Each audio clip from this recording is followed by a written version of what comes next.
अस्सलामुअलैकुम बच्चों, उम्मीद है आप ठीक ठाक होगे और मज़े से पढ़ाई कर रहे होगे।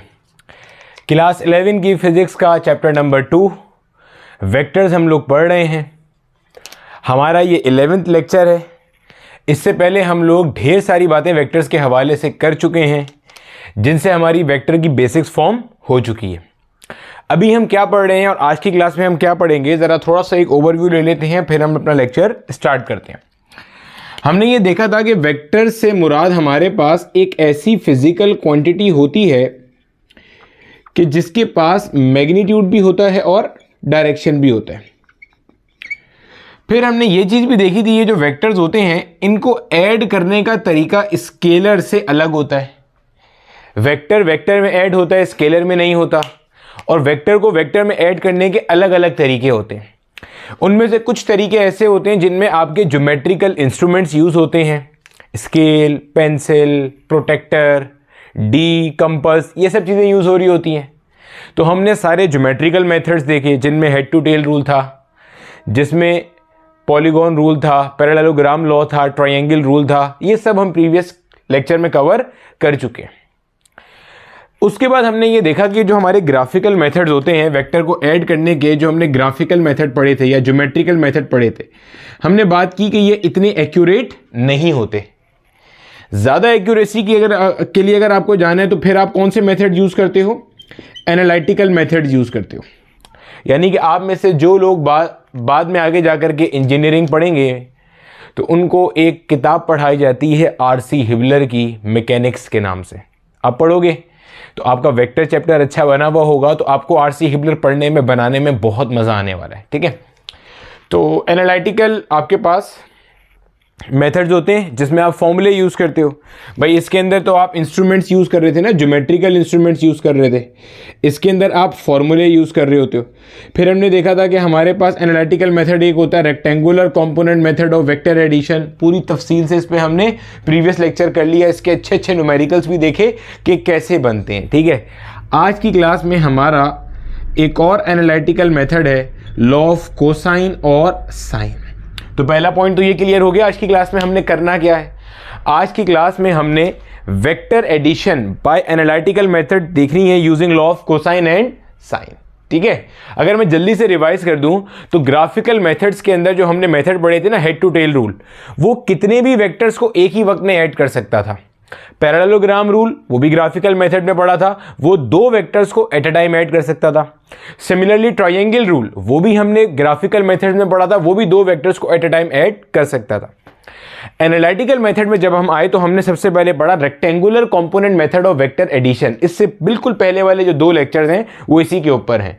डिटेल का इंपॉर्टेंट क्वेश्चन है और न्यूमेरिकल्स भी आते हैं, तो बहुत तफसील से पढ़ाया है मैंने वो। ठीक है, तो हमने उसको भी तसल्ली से पढ़ा। ये n number of vectors at a time को ऐड करता है। अब आज की क्लास में हमारा वेक्टर एडिशन का ये लास्ट टॉपिक है, law of cosine, law of sign. उसके बाद हमारा वेक्टर एडिशन खत्म हो जाएगा, फिर वेक्टर मल्टीप्लिकेशन आएगा और ये चैप्टर तमाम हो जाएगा। ठीक है, तो जनाब हेडिंग लगाएंगे हम क्या पढ़ रहे हैं? Vector addition by analytical method. और कौन सा मेथड? मेथड नंबर 1 पढ़ चुके, मेथड नंबर 2 यानी कि कोसाइन एंड साइन रूल के जरिए पढ़े। ठीक हो गया बच्चों, हेडिंग लगा लो जल्दी से, vector addition by analytical method. और क्या पढ़ेंगे उसके अंदर? हम लोग कोसाइन और साइन रूल पढ़ेंगे। ठीक है, चलो क्लियर है, स्टार्ट करें। अच्छा, स्टार्ट करने से पहले वही बेसिक सी हिदायत, पूरा लेक्चर आपने एक गो में देखना है, प्रॉपर नोट्स बनाने। जो नोट्स आप खुद बनाते हो वो सबसे अच्छे नोट्स होते हैं। इसी वीडियो की डिस्क्रिप्शन के अंदर आपको प्रैक्टिस शीट मिल जाएगी, प्रैक्टिस शीट का फोल्डर अवेलेबल है, वो आपको मिल जाएगा। उससे आप अच्छे अच्छे क्वेश्चंस प्रैक्टिस कर सकते हो, जिससे आपको आगे आपके जो भी टेस्ट होगा, पेपर होगा, उसके अंदर अच्छी सी तगड़ी सी हेल्प हो रही होगी। ठीक है बच्चे, स्टार्ट करें, चलो शुरू करते हैं।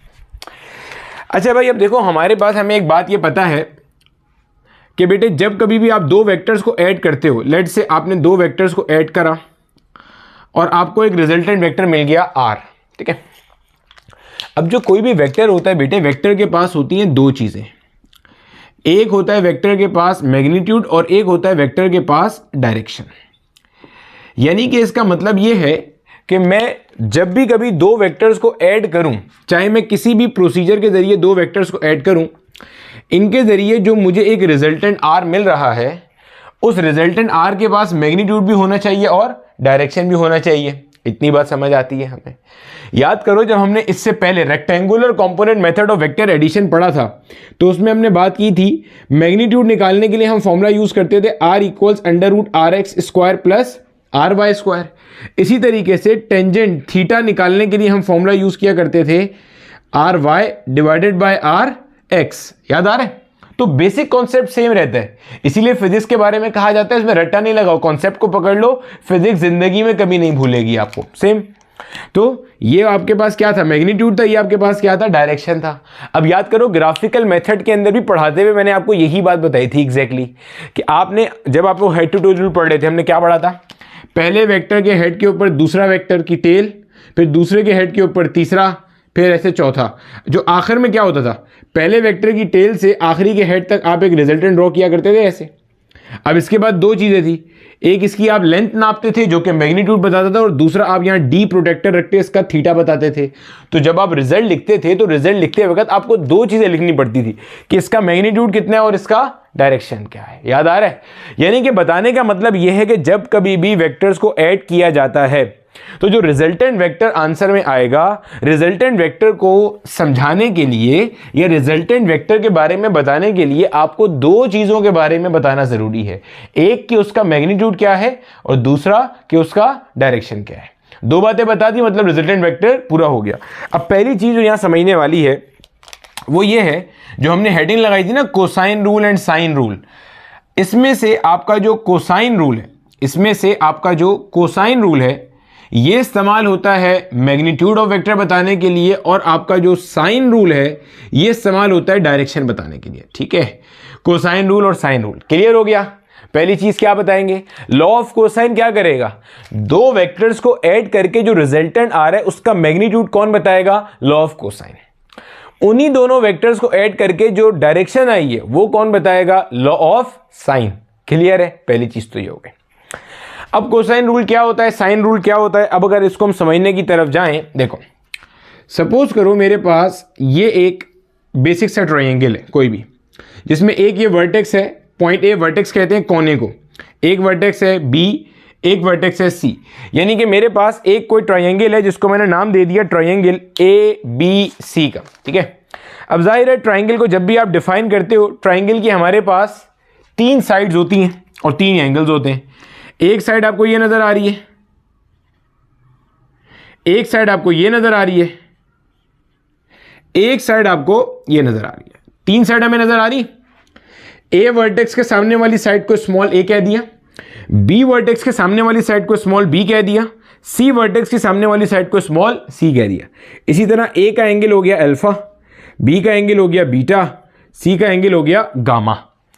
ठीक हो गया। अभी तक हमने कोई ऐसी खास बात नहीं करी, अभी तक हमने सिर्फ एक ये बात करी कि ये मेरे पास कोई एक ट्रायंगल है ए बी सी।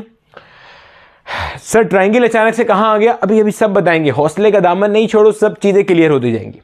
एक ट्रायंगल आ गया ए बी सी। भाई ट्रायंगल को स्पेसिफाई करने के लिए तीन चीजें चाहिए होती हैं, तीन साइड्स और तीन उसके एंगल, सॉरी 6 चीजें होती हैं, तीन साइड और तीन एंगल। आप में से जो लोग मैथ्स पढ़ेंगे, मैथ्स के अंदर क्लास 11 में एक पूरा चैप्टर है ट्रिग्नोमेट्री के ऊपर, उसमें अक्सर आप एक क्वेश्चन सॉल्व करोगे, solve the following triangle, solve for the following triangle, solve the given triangle. जब भी आपको एग्जामिनर कहे कि जनाब सॉल्व द गिवन ट्रायंगल, इसका मतलब यह होता है कि you are suppose to find out the value of these 6 parameters. इन 6 पैरामीटर की वैल्यू आपने बतानी है, तीन साइड्स की और तीन एंगल की।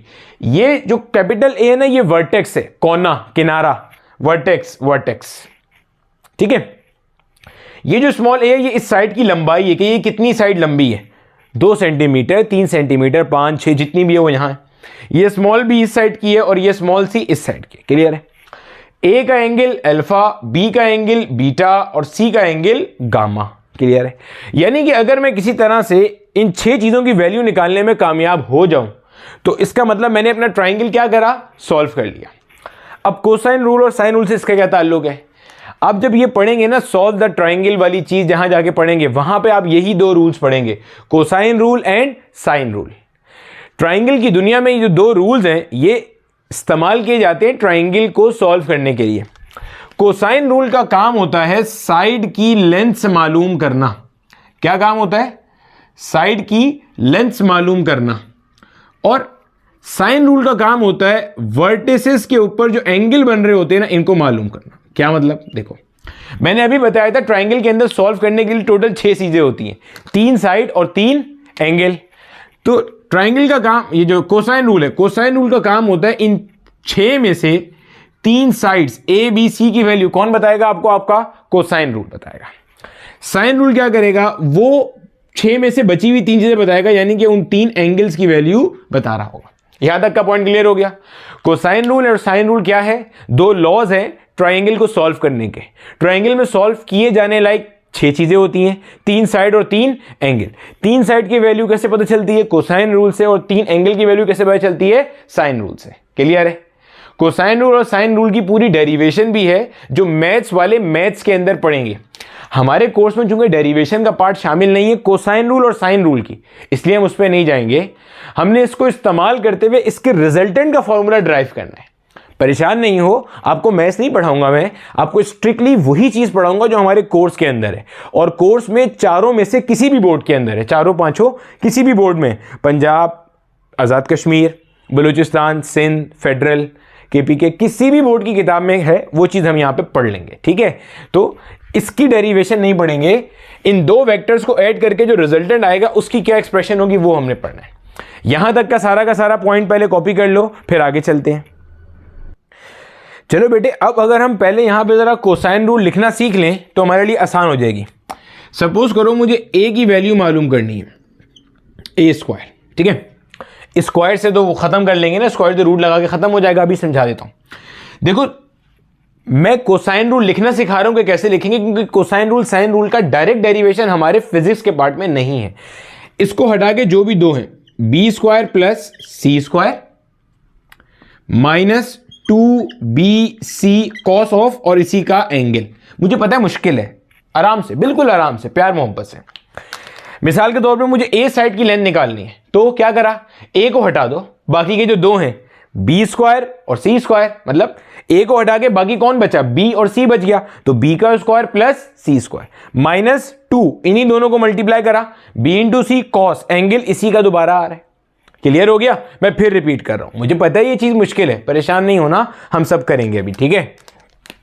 ए को हटा के जो 2 हैं, यानी कि बी और सी, B square plus C square minus 2 फॉर्मूले का इन्हीं दोनों को मल्टीप्लाई करा, बी इंटू सी, और कॉस के साथ जो एंगल आ रहा है वो इसी का आ रहा है, ए का ही एंगल आ रहा है। क्लियर हो गया? चलो पहले जरा एक और चीज लिखना सीख लेते हैं। अब अगर मुझे बी साइड के लिए लिखना हो तो क्या हो जाएगा? B square will be equal to, B को हटा के बाकी दोनों का sum, A square plus C square, B को हटा दिया, A square plus C square minus 2 फॉर्मूले का, इन्हीं दोनों को मल्टीप्लाई कर दिया, ए इंटू सी। ये स्क्वायर फॉर्मूले का है, स्क्वायर मल्टीप्लाई नहीं हो रहा है यहां पे, याद रखना। कॉस ऑफ, एंगल इसी का आएगा, बी का एंगल क्या है? बीटा। ठीक है? आ गया, समझ आया कुछ लिखना? मैं फिर रिपीट कर रहा हूं, देखो, C square will be equal to A square plus B square minus का 2ab कॉस ऑफ गैमा। देखो, सी स्क्वायर, सी को हटा के A square plus B square minus 2 फॉर्मूले का, इन दोनों को मल्टीप्लाई करा, ए बी और कॉस ऑफ गामा। सर अब हमें तो ए बी सी की वैल्यू चाहिए थी, आपने ए स्क्वायर बी स्क्वायर सी स्क्वायर की वैल्यू निकाली है, तो परेशानी की बात क्या है? दोनों तरफ अंडर रूट ले लो। जब आप अंडर रूट लोगे तो ए की वैल्यू क्या हो जाएगी? A will be equal to under root B square plus C square minus का 2b into C cos of alpha, और स्क्वायर रूट पूरे पे आ जाएगा। तो ये था जनाब हमारे पास लॉ ऑफ कोसाइन। ये लॉ ऑफ कोसाइन मैथ्स वाला है, इसकी शक्ल अभी हमने चेंज करके अपने फॉर्मूले के हिसाब से लेकर आना है इसको। क्लियर हो गया? यहां तक मैं उम्मीद करूंगा सबको समझ में आ गया होगा। लॉ ऑफ कोसाइन क्या करता है? ट्राइंगल की 3 साइड की वैल्यू यानी कि लेंथ की फॉर्म में आपको बताएगा। कैसे लिखते हैं? अगर आपको ए साइड की लेंथ मालूम करनी है तो A square will be equal to, A को हटा के बाकी दोनों साइड्स के स्क्वायर का sum, B square plus C square minus का 2 फॉर्मूले का, बची भी दोनों साइड्स को मल्टीप्लाई किया, B into C cos of A का एंगल आ गया हमारे पास। ठीक है? अब स्टार्ट करते हैं और इसके ऊपर आते हैं। ठीक है? Law of cosine, law of sign के बारे में एक चीज और जहन में रहनी चाहिए कि ये पैरेललोग्राम लॉ या ट्रायंगल लॉ की तरह है जो कि 2 वेक्टर्स को एट अ टाइम ऐड कर सकते हैं। सर ये चीज़ हमें याद कैसे रहेगी? आपने तो कहा कि फिजिक्स में कोई रट्टा है ही नहीं। मैं अभी भी इसी बात पे कायम हूं कि फिजिक्स में कोई रट्टा नहीं है। ये जो law of cosine, law of sign लिखना सीखा है, इसकी भी डेरिवेशन है। आप में से जो मैथ्स वाले हजरात होंगे वो इसको पढ़ेंगे क्लास 11 की मैथ्स के अंदर। सर तो यहां क्यों नहीं पढ़ा रहे? इसलिए कि यहां हमारे कोर्स की डोमेन में ही नहीं है। ठीक है, मतलब खामबिली में वीडियो लंबी थोड़ी करनी है, हमने तो वही चीज़ें पढ़नी है जो हमारे कोर्स के अंदर है। एप्टीट्यूड में भी कहीं ज़रूरत नहीं पड़ती, इसलिए परेशान नहीं हो। ज़रा सा भी ज़रूरत पड़ती होती तो मैं लाजमी करा देता। ठीक है, पर सर मैं क्या बता रहा था, जो आपका लॉ ऑफ कोसाइन और लॉ ऑफ साइन है वो आपके पास सिर्फ और सिर्फ दो वेक्टर्स को एट ए टाइम ऐड करने के लिए इस्तेमाल होता है, उससे ज़्यादा नहीं होता। कैसे सर, हमें कैसे पता चलेगा? खुद सोचो। हम इसमें यूज़ कर रहे हैं law of cosine, law of sign. ये कहाँ इस्तेमाल होते हैं? ट्रायंगल में इस्तेमाल होते हैं। ट्रायंगल लॉ जो आपको पढ़ाया था वो कितने वेक्टर्स को एट ए टाइम ऐड कर सकता था? दो को। क्यों? देखो, अगर सपोज कर लो मेरे पास दो वेक्टर्स हैं, मान लो एक वेक्टर मेरे पास है ये वेक्टर ए, और ये मेरे पास है एक वेक्टर बी। ठीक है, इनके दरमियान में कुछ एंगल है थीटा। मुझे इन दोनों को ऐड करके एक रिजल्टेंट निकालना है। तो हमने ये बात की थी, आप क्या करोगे?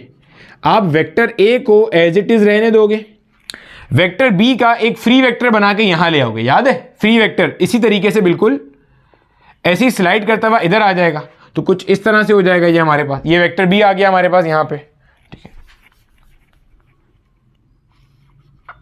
ये हमारे पास क्या आ गया? ये हमारे पास आ गया वेक्टर बी। ये क्या करा मैंने? इसको इधर से स्लाइड करता हुआ ये इस जगह पे आ जाएगा मेरा वेक्टर बी। ऐसे स्लाइड करता हुआ आ गया जो मेरा फ्री वेक्टर था। और हमने ये बात की थी कि ये जो हमारे पास पहले वेक्टर की टेल से लेके आखिरी वेक्टर के हेड तक, ये हमारे पास क्या हो जाएगा? रिजल्टेंट हो जाएगा। क्या आपको एक ट्रायंगल बनता हुआ नजर आ रहा है? तो ट्रायंगल के जो लॉज हैं वो ट्रायंगल पे ही लगेंगे। और जब ट्रायंगल को आप यूज कर रहे हो वेक्टर एडिशन के लिए, तो उसमें कितने vectors at a time add हो सकते हैं? दो ही वेक्टर्स हो सकते हैं। तो अपने बात लिख लेना, law of cosine, law of sign, ये यूज किया जाता है दो वेक्टर्स को एट अ टाइम ऐड करने के लिए। दो से ज्यादा को अगर आपने ऐड करना है एनालिटिकली, तो इससे पीछे वाला मेथड था rectangular component method of vector addition. ठीक है, चलो स्टार्ट करें भाई। वही लेट्स से हमारे पास यहां पे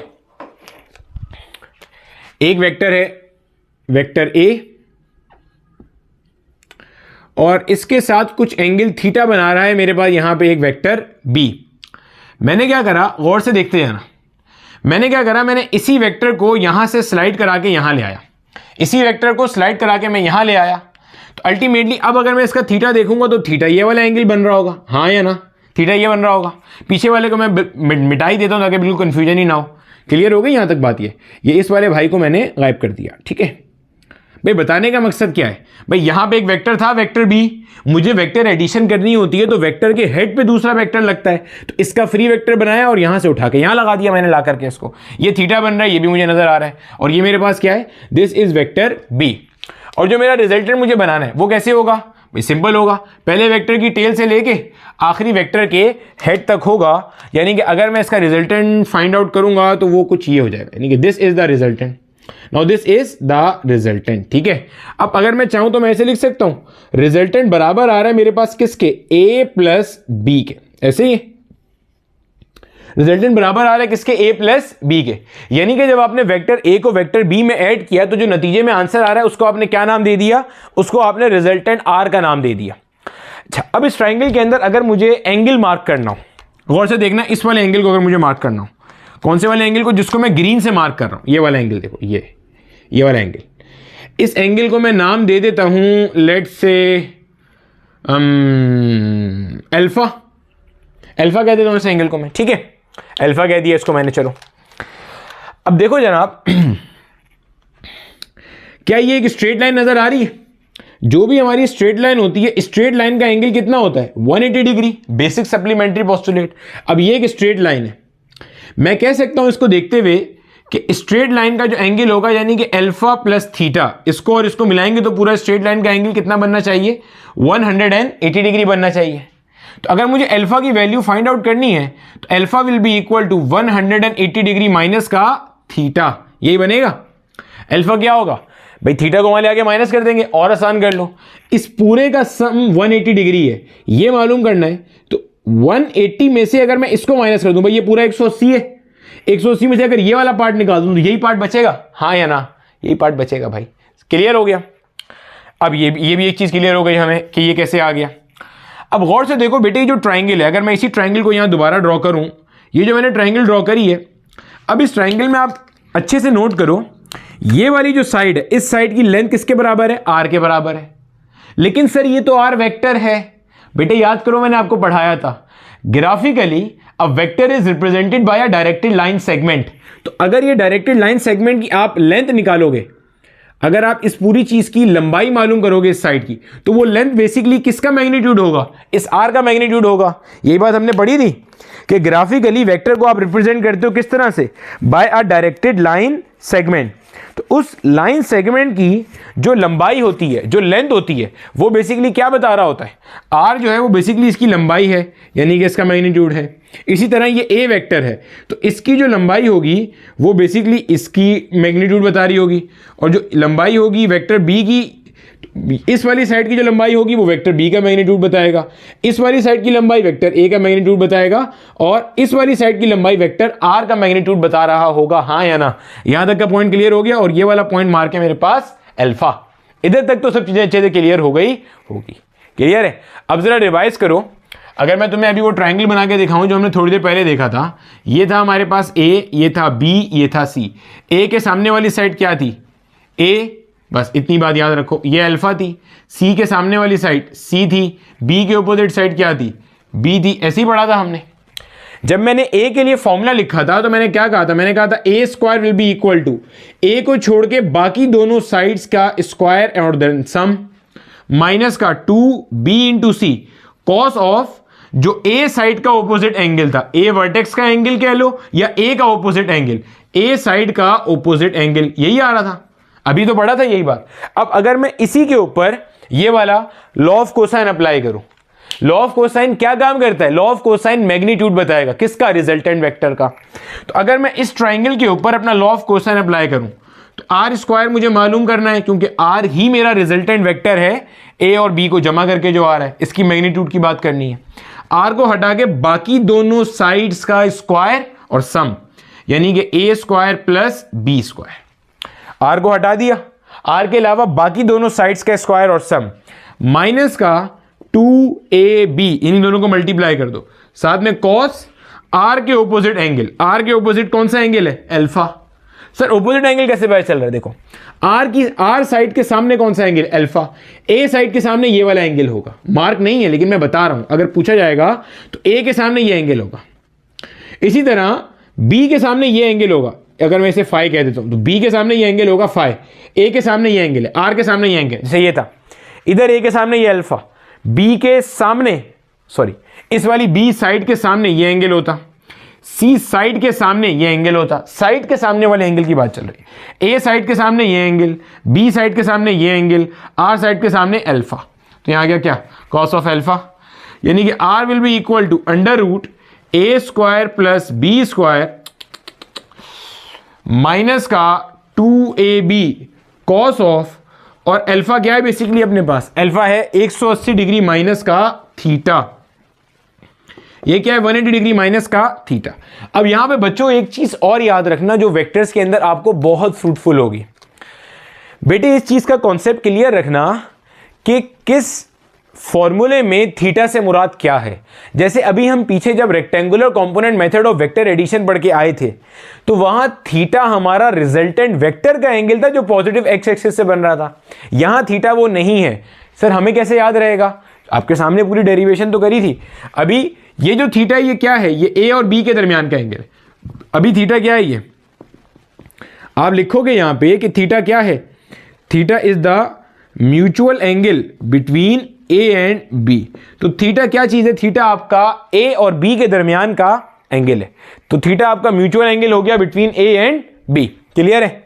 अब यहां पे देखो, जब मैं इसको सॉल्व करूंगा तो वंस अगेन यहां पे हमारे पास एक आइडेंटिटी इस्तेमाल हो रही है, कॉस अल्फा माइनस बीटा की। फॉर्मूला होता है एक cos alpha cos beta plus sine alpha sign beta. Sir क्या हमें यह फॉर्मूला याद करना है? बिल्कुल याद नहीं करना।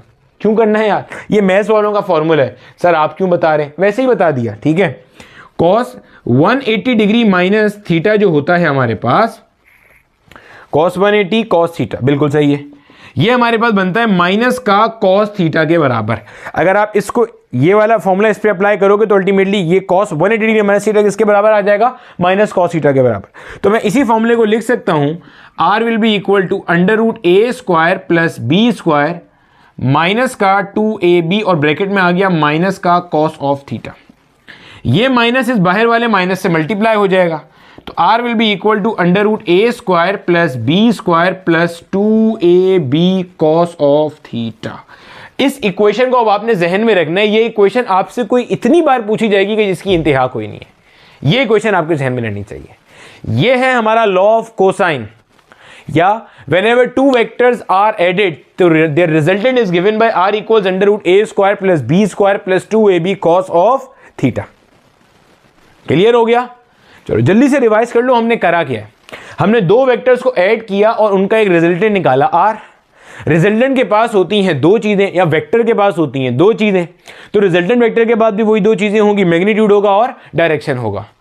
अभी हम मैग्नीट्यूड के बारे में बात कर रहे हैं। कैसे करा, हमने क्या काम किया, हमने पहले तो कोसाइन रूल लिखना सीख लिया। कोसाइन रूल और साइन रूल है क्या? ट्राइंगल में 6 चीजें होती हैं, 3 साइड और 3 एंगल। 3 साइड की वैल्यू निकालने के लिए कोसाइन रूल होता है, 3 एंगल की वैल्यू निकालने के लिए साइन रूल होता है। कैसे लिखते हैं कोसाइन रूल? लेट से आपके पास एक ट्राइंगल है A B C. A vertex, ए कोने के सामने वाली साइड स्मॉल ए, बी वर्टेक्स के सामने वाली साइड स्मॉल बी, सी वर्टेक्स के सामने वाली साइड स्मॉल सी, और ए का एंगल अल्फा, जिसको आप साइड ए का ऑपोजिट एंगल भी कह सकते हो। बी साइड का ऑपोजिट एंगल बीटा होगा, सी साइड का ऑपोजिट एंगल गामा होगा। आपने कहा कैसे लिखेंगे, अगर मुझे ए साइड की वैल्यू चाहिए तो A square will be equal to, A को हटा के बाकी दोनों साइड्स का स्क्वायर करना है और सम करना है, B square plus C square, minus का 2 फॉर्मूले का, इन्हीं दोनों को मल्टीप्लाई करा, B into C cos of जो इस साइड का ऑपोजिट एंगल है। यही हमने यहां बनाया। हमने कहा एक वेक्टर ए है, एक वेक्टर बी है। These 2 vectors are like this, ये 2 वेक्टर ऐसे हैं। They are forming the adjacent sides of a parallelogram. Adjacent sides कौन सी होती हैं? जिनका कॉमन वर्टेक्स होता है। इनका ये पॉइंट क्या है? कॉमन है, एक ही जगह से निकल रहे हैं ना, एक ऐसे आ रहा है, एक ऐसे आ रहा है, थीटा एंगल है इन बिटवीन। तो ये, तो मैंने बी वेक्टर को स्लाइड करा के फ्री वेक्टर बना के यहां ले आया। क्यों? As per the head to tail rule.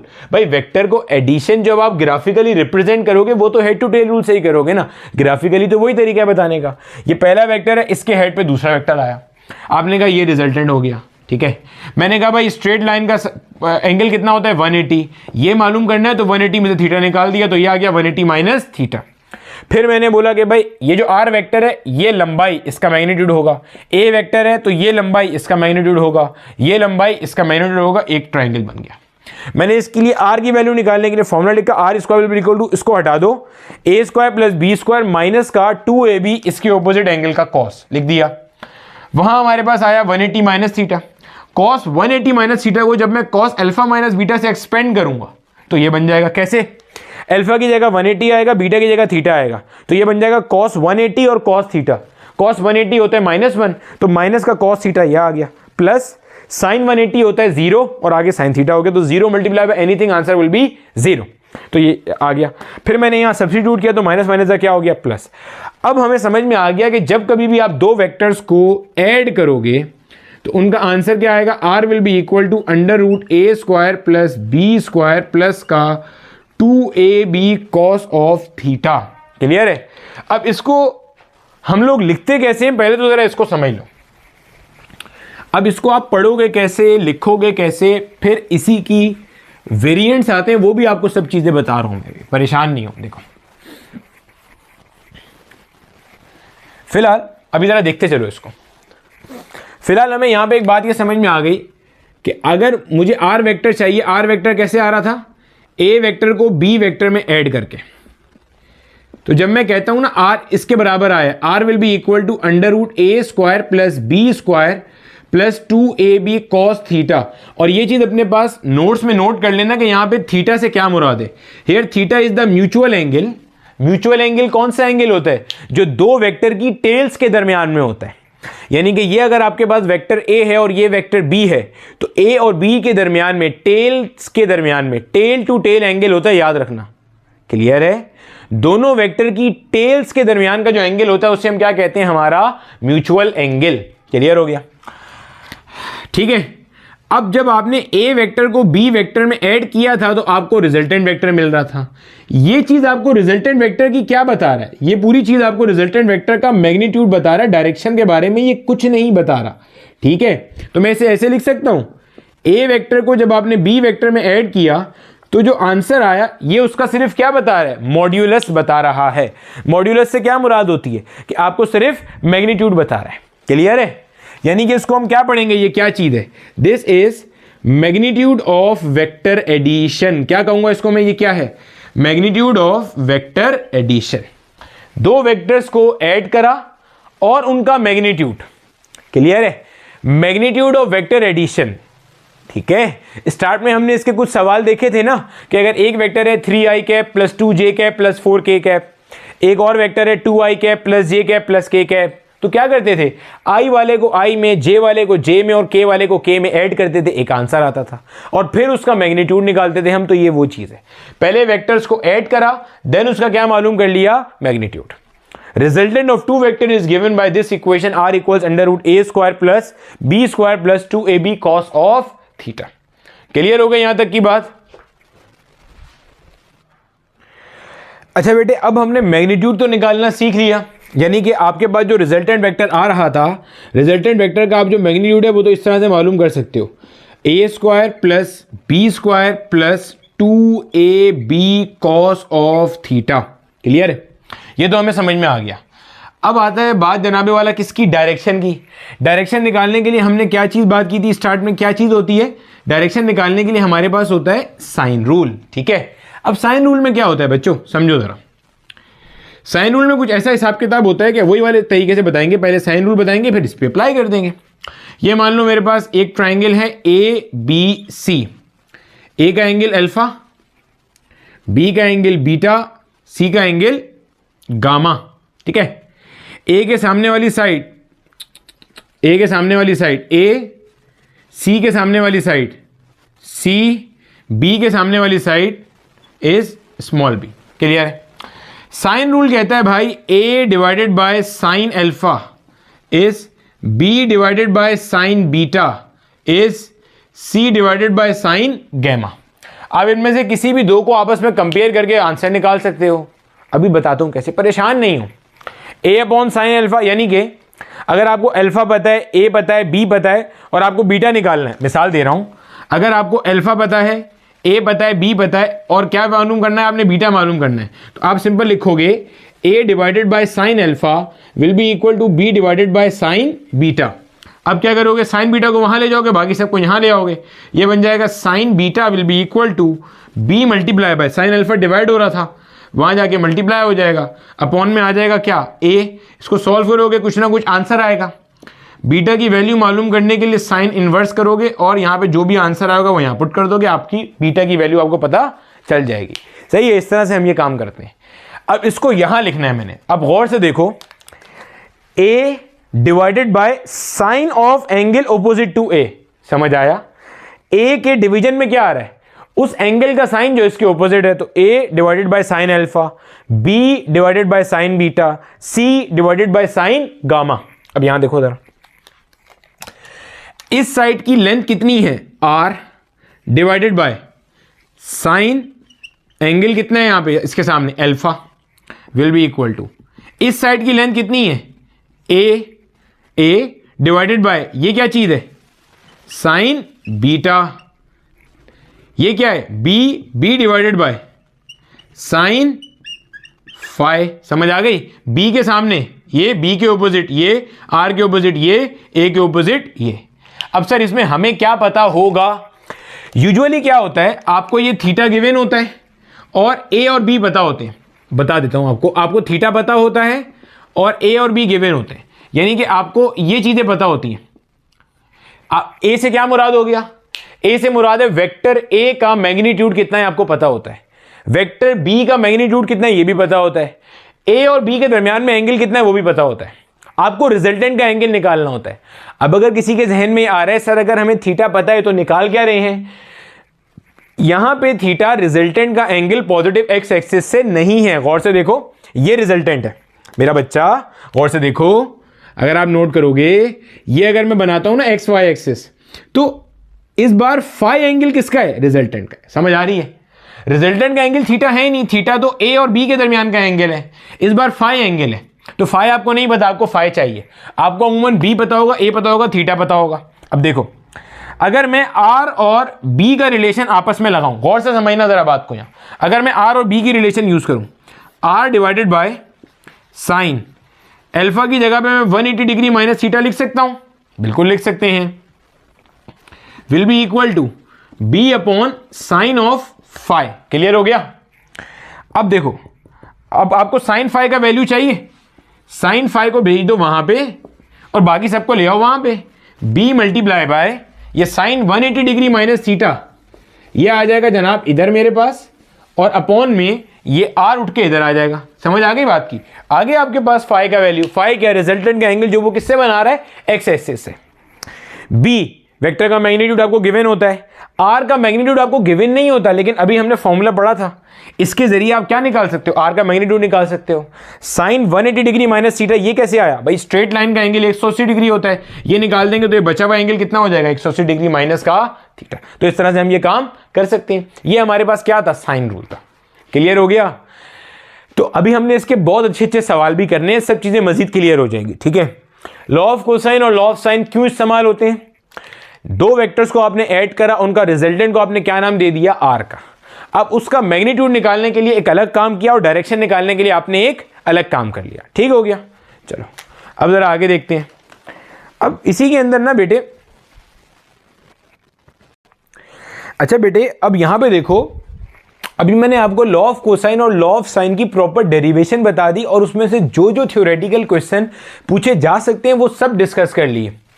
अब आपको एक चीज नजर आ गई होगी कि अगर आपको कभी भी मैग्नीट्यूड मालूम करनी है तो उसका हमने फॉर्मूला देख लिया, R equals under root A square plus B square plus 2ab cos of theta, ये हमने निकाल लिया। इसी तरह से एंगल निकालने के लिए भी हमने सीख लिया कि आप क्या काम करते हो, R upon sine 180 degree minus theta, जो भी हमने पढ़ा था, R divided by sine 180 degree minus का थीटा, ये चीज पढ़ी, will be equal to B divided by sine of angle phi, इससे हमने निकाल लिया। ठीक है मेरा बेटा? अब गौर से देखना, हमने इससे पहले जो एक टॉपिक पढ़ा था, rectangular component method of vector addition, अगर उसको जल्दी से आप रिकॉल कर लो तो हमने क्या बात पढ़ी थी? वो कहता था आपने जितने भी वेक्टर्स को ऐड करना है सबसे पहले उनका एक्स और वाई कंपोनेंट बना लो, फिर सारे इंडिविजुअल वेक्टर के एक्स कंपोनेंट को जोड़ो तो रिजल्टेंट का एक्स मिलेगा, सारे इंडिविजुअल वेक्टर्स के वाई कंपोनेंट को जोड़ो तो रिजल्टेंट का वाई मिलेगा। याद आ रहा है? तो और उसके बाद क्या करते थे, R equals under root R X square plus R Y square, इससे रिजल्टेंट का मैग्नीट्यूड मिलेगा। Tangent theta equals R Y upon R X, इससे रिजल्टेंट का डायरेक्शन मिलेगा। हम उस तरीके से भी यहां पे आ सकते हैं, मतलब लॉ ऑफ कोसाइन और लॉ ऑफ साइन जो हमारे कोर्स में शामिल है उसका एक्चुअल कॉन्सेप्ट तो मैंने बता दिया, लेकिन वेक्टर्स की खूबसूरती यह है कि अगर आपको कोई भी एक मेथड अच्छे से आता है तो आपको दूसरे के ऊपर जाने की जरूरत ही नहीं है, आप अपना काम कर सकते हो। तो ये वेक्टर्स का सबसे बड़ा फायदा है, कॉन्सेप्ट्स आपके चेक होते रहते हैं, क्योंकि आपको पता है आप किसी भी रास्ते से जाओ आप सही डेस्टिनेशन पे पहुंचोगे। मैं निकाल के दिखा रहा हूं ताकि आपको भी पता चल जाए कि आंसर सेम कैसे आ सकता है। देखो ये सपोज करो मेरा बेटा, मेरे पास एक वेक्टर ए है, ये वही है, यहां वेक्टर बी बना हुआ था, इसका फ्री वेक्टर बना दिया तो इसका फ्री वेक्टर मेरे पास यहां पे आ जाएगा। ये मेरे पास ये लेट से मेरे पास मेरा वेक्टर बी है, ये मेरे पास क्या है, मेरा वेक्टर बी है, और ये वही है, इनके दरमियान का एंगल हमें पता ही है कितना था, थीटा मैंने लिया हुआ था। अब अगर मैं वेक्टर बी के कंपोनेंट्स बनाता हूं, बच्चे गौर से देखना, तो एक कंपोनेंट ये आएगा यानी कि this will be B Y component, एक कंपोनेंट ये आएगा यानी कि this will be B X component, ऐसे ही होगा। देखो वेक्टर ए जो है, ए वेक्टर कंप्लीट लाई कर रहा है ऑन एक्स एक्सिस, कंप्लीट लाई कर रहा है कहां पे, एक्स एक्सिस पे, तो मैं कह सकता हूं ए का जो एक्स कंपोनेंट है वो पूरा ए के बराबर होगा, हाँ है ना? नहीं तो चाहो तो निकाल लो भाई। देखो वेक्टर ए जो है, वेक्टर ए का थीटा कितना नजर आ रहा है आपको, थीटा कितना दिख रहा है, 0 डिग्री है, जब हम रेक्टेंगुलर कंपोनेंट मेथड पढ़ा करते थे बच्चे, तो अगर आपको याद होगा तो ये थीटा क्या था, वेक्टर का एंगल एक्स एक्सिस के साथ, ये बात पढ़ी थी बेटा। अगर प्रीवियस लेक्चर नहीं देखे हुए ना तो आज वाले लेक्चर में प्रॉब्लम होगी, कोशिश मैं कर रहा हूं कि ना हो। हमने जब रेक्टेंगुलर कंपोनेंट मेथड पढ़ रहे थे हमने बात की थी कि भाई जो थीटा दिया हुआ है, जैसे यहां पे अगर मैं एक्स एक्सिस का थीटा पूछूंगा तो वो कितना है 0 डिग्री, क्योंकि वो एक्स पे ही लाई कर रहा है। तो अगर आप इसका एक्स कंपोनेंट निकालोगे तो फॉर्मूला क्या होता है, ए कॉस थीटा, तो कितना हो गया, ए कॉस 0 डिग्री, कॉस 0 डिग्री होता है 1, तो ये आ गया ए के बराबर। सिमिलरली ए वाई निकालूंगा, ये क्या हो जाएगा, ए साइन थीटा, तो ये कितना हो जाएगा 0, क्योंकि साइन 0 इज 0। नहीं तो वैसे भी आपको नजर आ ही रहा है यहाँ पे कि ये जो आपका पूरा का पूरा वेक्टर है ये कहाँ लाई कर रहा है, एक्स पे लाई कर रहा है, तो ये ए के बराबर हो गया। ये जो बी वेक्टर है ये ऐसे लाई कर रहा है, इसका एक बी एक्स कॉम्पोनेंट होगा और एक बी वाई होगा, तो बी एक्स कॉम्पोनेंट किसके बराबर होगा, बी कॉस थीटा के बराबर, और जो बी वाई कॉम्पोनेंट होगा वो किसके बराबर होगा, बी साइन थीटा के बराबर। ये हो गया हमारे पास। अब आपके पास यहां पे एक अदद बन गया ये हमारा रिजल्टेंट, ये क्या बन रहा है हमारे पास, रिजल्टेंट। अब आपको जब ये रिजल्टेंट मालूम करना है तो जाहिर है रिजल्टेंट का एक एक्स कंपोनेंट होगा और रिजल्टेंट का एक वाई कंपोनेंट होगा। रिजल्टेंट का एक्स कैसे निकालते हैं, तमाम इंडिविजुअल वेक्टर के एक्स कंपोनेंट को जमा करके, यानी कि ए एक्स प्लस बी एक्स, ए एक्स किसके बराबर है, ए के बराबर है, बी एक्स किसके बराबर है, B X B cos theta के बराबर है, यानी कि ये मेरे पास आ गया मेरे रिजल्टेंट का एक्स कंपोनेंट। रिजल्टेंट का वाई कंपोनेंट किसके बराबर होगा, ए वाई प्लस बी वाई के बराबर। ये जो चीज आपको मैं करके दिखा रहा हूं इससे एंगल का सवाल माजी में आया हुआ है, बताता हूं अभी कैसे उसने पूछा था, परेशान नहीं होना। और यह सवाल एक बहुत मुश्किल क्वेश्चन काउंट हुआ था क्योंकि किसी के वहमो गुमान में भी नहीं था कि वो लॉ ऑफ साइन को छोड़ के इस तरह से कोई चीज पूछ सकता है उठा के। तो अभी देखते, ए वाई कितना है 0, ठीक है, और जो हमारा बी वाई है, बी वाई कितना है, बी साइन थीटा के बराबर, यानी कि 0 में इसको ऐड करूंगा तो ये बी साइन थीटा ही हो जाएगा। क्लियर हो गया। अब रिजल्टेंट कैसे निकालते थे, याद करो हमने पढ़ा था r equals under root R X square plus R Y square. Simple है, आर एक्स कितना है, a plus B cos theta का होल स्क्वायर, आर वाई कितना है, b साइन थीटा, और ऊपर क्या आ गया, स्क्वायर आ गया ऊपर। ठीक है, जब आप यहां देखते हो यहां पे a प्लस बी का होल स्क्वायर एक फॉर्मूला लग रहा है, इधर तो इधर एक फॉर्मूला लग रहा है। क्या फॉर्मूला होता है, a प्लस बी का होल स्क्वायर बराबर है a square plus B square plus 2ab, याद है। तो क्या बनेगा, a square plus B square plus 2ab। ab से क्या मुराद है, जो यहां लिखा है वो आ गया और जो यहां लिखा है वो भी आ गया। भाई समझ आ रहा है कुछ, ये a है ये पूरा b है, a प्लस बी का होल स्क्वायर क्या हुआ करता था हमारे पास, a प्लस बी का होल स्क्वायर क्या था, A square plus 2ab plus B square. ये जो पूरा लिखा हुआ है ये a है, ये पूरा b कॉस थीटा क्या है, b के बराबर है। तो a square plus B square, ये पूरा b हो गया, प्लस 2ab कॉस थीटा। भाई b से मुराद ये, b से मुराद जो भी प्लस के बाद लिखा होता है, a से मुराद जो भी ये लिखा हुआ है। अब फॉर्मूला अप्लाई कर दिया इसमें, सिंपल। ठीक है, और आगे क्या आ गया मेरे पास, आगे बन जाएगा मेरे पास B square sine square of theta. Clear है। इस 2ab कॉस थीटा को अगर मैं पहले लिख लूं तो ये बनेगा a स्क्वायर प्लस का 2ab cos of theta plus ये है b square cos square theta plus का b square sine square of theta. Clear हो गया। अब यहां से देखो मुझे b स्क्वायर कॉमन आता हुआ नजर आ रहा है। अगर मैं b स्क्वायर की कॉमन वैल्यू निकाल लूं तो r will be equal to a square plus 2ab cos of theta. ये देखो 2ab cos थीटा, और यहां से अगर मैं b स्क्वायर कॉमन निकाल लूं तो प्लस b स्क्वायर ब्रैकेट में क्या आ गया, साइन स्क्वायर थीटा प्लस का cos स्क्वायर थीटा। और हम ये बात अच्छे से जानते हैं अपनी मैट्रिक क्लास की ट्रिग्नोमेट्री से कि sine square theta plus cos square theta ये पूरी चीज किसके बराबर होती है, 1 के बराबर। Sine square alpha plus cos square alpha is 1, यानी कि रिजल्टेंट का फॉर्मूला क्या आ रहा है, under root a square plus B square plus 2ab cos of theta. ये हो गया। अब जरा इस फॉर्मूले को देखो और जो हमने ऑलरेडी ड्राइव किया हुआ था इसको भी देख लो, नजर आ रहा है। तो फिजिक्स की खूबसूरती नजर आ रही है। ये हम बिल्कुल अलग तरीके से लेकर आए, जो हमारे आज के लेक्चर का नाम है ना law of cosine and sine. ये दोनों फॉर्मूले हम वहां से लाए हैं, law of cosine, law of sign.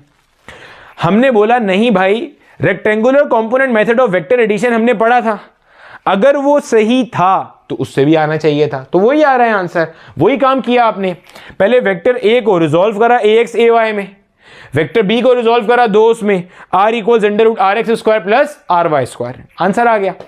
अब इसका पेपर में जो सवाल पूछा गया वो डायरेक्शन से मुताल्लिक था। ये तो हमारे पास होता है मैग्नीट्यूड निकालने के लिए, डायरेक्शन निकालने के लिए याद होगा हमने पढ़ा था क्या था, tangent theta will be equal to R Y upon R X, ये पढ़ चुके हैं हम। अभी हम rectangular component method of vector addition देखते चल रहे हैं, सही है। यहां पे इसको फाई कर देते हैं फिलहाल, मतलब यहां पे मेरा जो रिजल्टेंट का एंगल एक्स एक्सिस से बन रहा है वो क्या है, बेसिकली मेरा फाई एंगल है। टेंजेंट फाई, थीटा से कंफ्यूजन हो जाएगी ना, क्योंकि थीटा यहां पे एंगल अभी किसका चल रहा है, थीटा मेरे पास इस वक्त एंगल चल रहा है between vector A and vector B के दरमियान का एंगल चल रहा है। वैसे भी अगर आप देखोगे तो अगर आपको आर एक्स देखना है, आर एक्स इसके बराबर है A plus B cos theta के बराबर। ये देखो ये आर है, अगर मैं इस आर का एक्स कॉम्पोनेंट बनाऊंगा तो ये पूरा बन जाएगा, तो किसके बराबर है, ए प्लस बी एक्स। अगर इस आर का वाई कॉम्पोनेंट बनाऊंगा तो ये पूरा बन जाएगा, किसके बराबर है, बी वाई के बराबर है। ये मेरा रिजल्टेंट है जिसको मैंने, ये पूरा आर एक्स है और ये पूरा क्या है, आर वाई है। टेंजेंट फाई, फाई क्या है यहां पे, रिजल्टेंट का एंगल विद एक्स एक्सिस, अगर ये मुझे मालूम करना है तो tangent phi will be equal to R Y, कितना है, आर वाई मेरे पास है B sine theta upon R X कितना है, A plus B cos theta. तो माजी में एग्जामिनर ने यह सवाल पूछा था,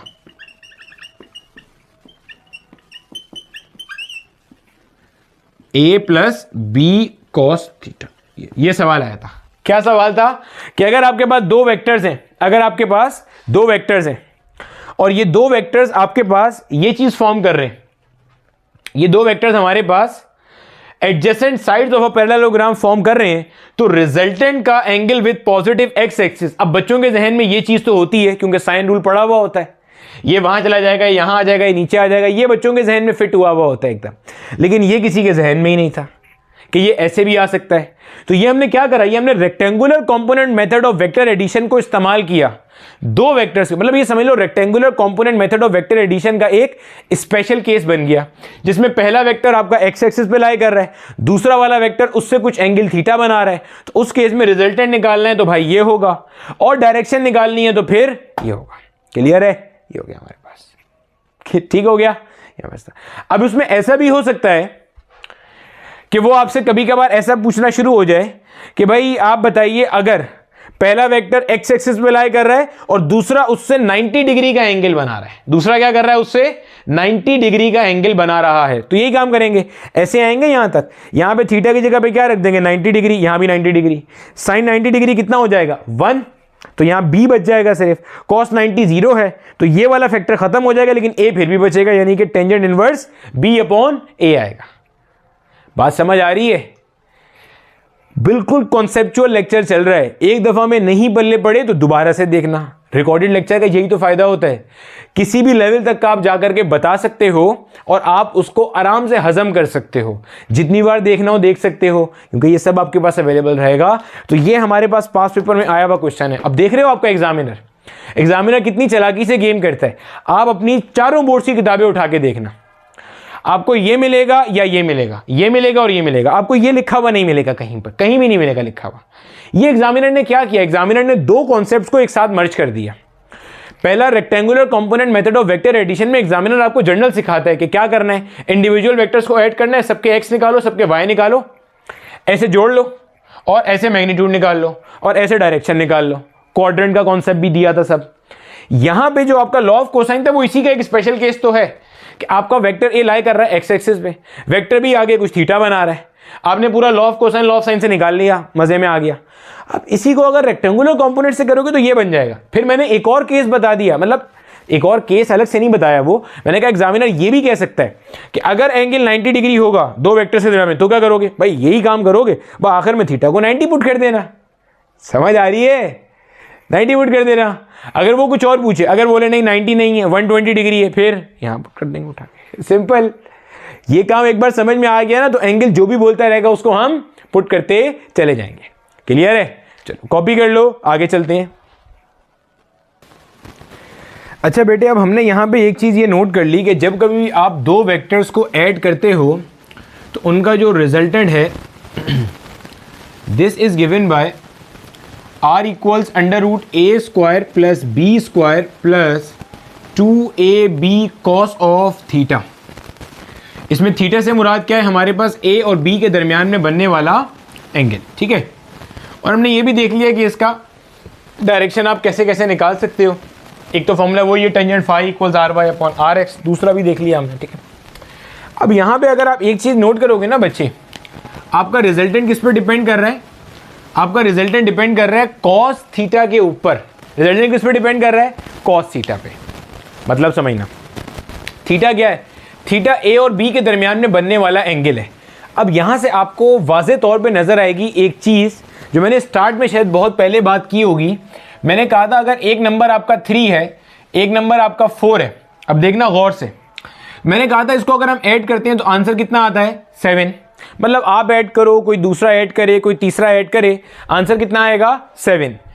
लेकिन अगर आपके पास एक फोर्स है ना 3 न्यूटन की और एक फोर्स है 4 न्यूटन की, और आपको कहा जाए इनको ऐड करना है, तो पहली बात तो आप इनको डायरेक्टली ऐड कर ही नहीं सकते जब तक आपको ये ना बता दिया जाए कि इनके दरमियान में थीटा कितना है। क्यों, ये देखो आपके सामने, अगर मैं आपको कहता हूं वेक्टर ए का वैल्यू 3 न्यूटन है और वेक्टर बी का वैल्यू 4 न्यूटन है, क्या आप ऐड करके रिजल्टेंट बता सकते हो? नहीं, आप बोलोगे सर थीटा भी चाहिए।